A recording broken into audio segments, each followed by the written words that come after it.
很多朋友们在做生日蛋糕的时候会用到一些裱花的裱花嘴儿，但是呢又没有及时去买，那我们怎么办呢？那今天我就教你们一个小技巧，用我们的裱花袋代替我们的裱花嘴来裱花。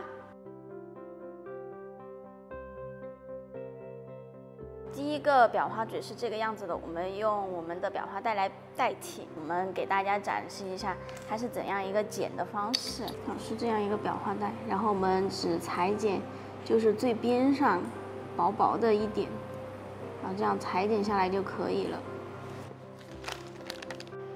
好，我们剪这个一个角，然后挨着上面剪一小溜下来就可以了。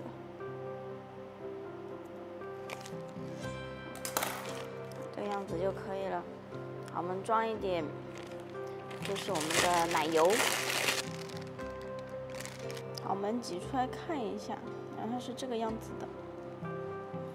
第二种是这个样子的，它挤出来是一个叶子的样子。好，我们将它剪下来是这个样子的。好，这是我们的裱花袋，这是裱花袋的尖部。然后我们先这样竖着剪。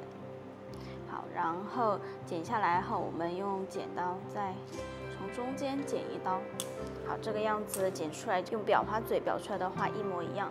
好，先竖着剪一刀，然后才从中间剪一刀。好，我们装一点奶油。我们挤的时候就是提起来，好，用点力。好，这个样子呢就可以挤我们的叶子边儿。好，也可以立一点。第三种是这种多齿的。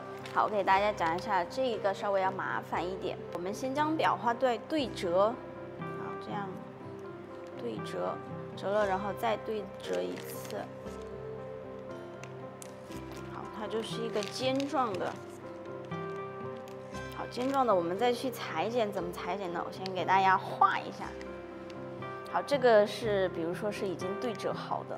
好，那我们用剪刀先这样斜着剪，然后再斜着剪一刀。好，最后留出来的它是一个这样的角。我们先这样斜着剪一刀，好，再斜着剪一刀。有4个齿，那展开呢就是8个齿了。好，这个样子我们加一点奶油。好，我们剪出来的效果呢，它可能会要相对于差一点，但是还是会出现有纹路的。好，做这种花边也是可以的。第4种呢，就是有点像这样圣安娜的花嘴啊，它其实也比较简单。好，我们先来剪。好，我们先斜着这样剪一刀，然后再竖着剪。好，就是很简单的，因为它这样造型出来的话，就是这里和这里就是一个缺口了。剪，然后再竖着这样剪一刀，好，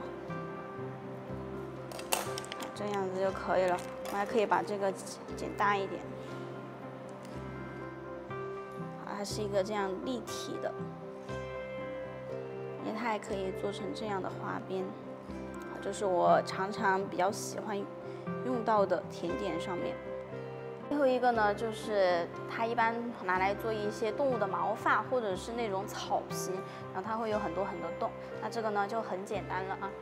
好，我们先将前面这一块折叠过来，然后折叠好后，它是这个样子。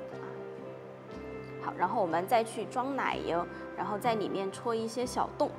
好，我们先像这样折叠，好，然后我们可以用一个胶带让它粘起来。好，接着我们就装奶油，挤好后我们就戳洞。好，我们裱出来它就是这种。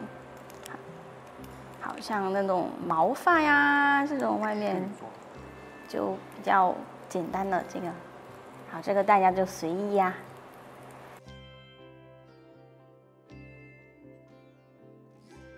我教了大家5种方法来用我们的裱花袋剪了代替我们的裱花嘴，大家都学会了吗？